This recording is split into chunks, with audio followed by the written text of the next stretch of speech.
संध्याकाळी 7 वाजता का नाही महेशाचा फोन आला. म्हटला चल म्हटला कोल्हापूरला जाऊन यायचं आहे. मी म्हटलं का रे. म्हटला हे मटेरियल आहे की नाही हे पोच करून यायचं आहे. मी म्हटलं संध्याकाळी 7 वाजता. म्हटला होय. म्हटला चल जाऊया. असं का नाही मग रिक्षातनं गेलेलो बघा आम्ही. रिक्षातनं जाण्याची मजाच एक वेगळी आहे. आता तुम्ही म्हणशील हे मटेरियल काय आहे ह्यात काय आहे. ह्यात कलरचे डब्बा आहेत आणि कलरचे बॉक्स ते नाहीत. म्हटलं चला म्हटलं जाऊया. भाऊ रिक्षा पण आपली खतरनाक चालवत्या.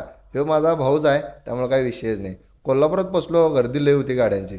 इथनं आलो दुकानपाशी डायरेक्ट का नाही दुकान बंदच होतं. मग मालकाला फोन लावलो आणि म्हटलं बोलवून घेतलो. या म्हटलं लवकर. म्हटलं केव्हा येणार येऊ आता.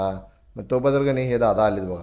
तो बदल यांनी दुकान उघडलेत आणि मग काय असं मटेरियल त्यांनी का नाही भरून घेतलेत बघा. दुकान जरा अर्धच उघडलेत म्हणजे कोणी यायला नको म्हणून. असं का नाही मटेरियल त्यांनी सगळं आत ठेवून घेतलेत. तिथनं कोल्हापूरला बाय बाय केलो आणि तिथनं आम्ही आलो इचलकरंजीला. बघू लव यू टू भावा. ओके चल. भाऊ घराकडे गेला आणि मग मी पण चाललो घराकडं. चला भाऊ.